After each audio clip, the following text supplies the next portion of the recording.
Une entreprise déménage en moyenne tous les 3 à 5 ans et c'est une période qui peut s'avérer délicate car les déménagements ont des répercussions sur la vie privée des salariés. Dès lors, quelles sont les meilleures règles et pratiques au niveau social? Petit tour d'horizon avec Alexandra Leurberlance.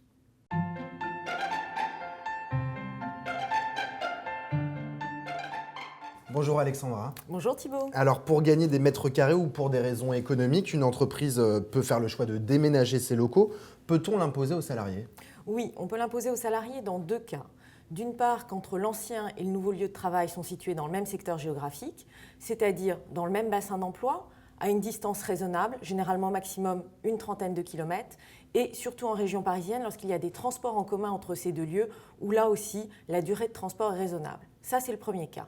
Le deuxième cas, qui est beaucoup plus rare, c'est lorsque l'ensemble des salariés ont une clause de mobilité géographique. Et dans ce cas, le déménagement peut être envisagé, y compris en dehors du même secteur géographique. Quelle procédure faut-il respecter? Bien, le DRH va devoir consulter son comité d'entreprise et son CHSCT. Aujourd'hui, cette consultation, elle se fait dans un délai maximum global de 3 mois, à partir du moment où j'ai remis à mon comité d'entreprise une note détaillée qui présente le projet. Donc il faut forcément intégrer ce calendrier social avec les autres contraintes et calendriers opérationnels et juridiques. Avez-vous des conseils à donner aux employeurs pour que le déménagement se déroule bien? Oui, ce déménagement, comme il va créer des contraintes individuelles, l'employeur peut les prendre en compte en mettant en place des mesures d'accompagnement. Alors ces mesures d'accompagnement, il y en a plusieurs. Des mesures en matière d'organisation du travail. Je vais travailler à temps plein sur 4 jours. On va développer le télétravail.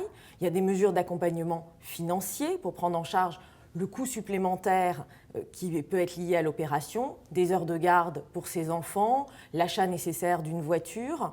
Puis il peut encore y avoir des mesures. Le salarié, il a vu l'entreprise déménager, il peut décider lui aussi de déménager et on peut l'accompagner.